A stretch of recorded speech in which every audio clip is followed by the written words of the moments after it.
Roedd y bles yn awyddus am un gair ola. Prif weinidog,ion a'i plant. Falle wrth adael Downing Street yw un o'r achlyssuron prin y byddwn yn gweld ein cynrychiolwyr gyda'i teuluoedd. The second most important job I could ever hold. I cherish even more the first, as a husband and father. Fe roiodd Gordon Brown atgof i'w blant wrth ffarwelio ar rhif 10 am y tro ola. Ac eraill wedi gwneud yn yr un modd hefyd. Ond penderfyniad personol yw cadw bywyd teuluol y tu hwnt i fflachiadau'r camerau.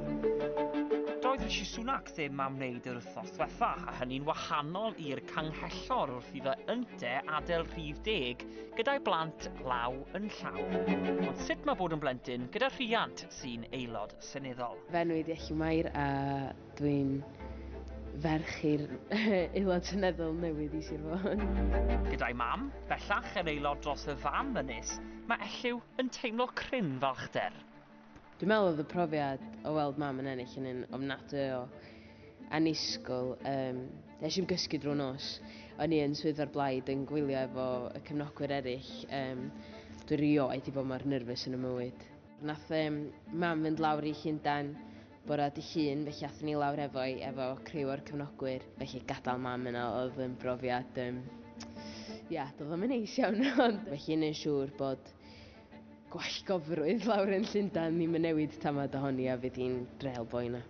I Mali, mam yw mam wrth gwrs.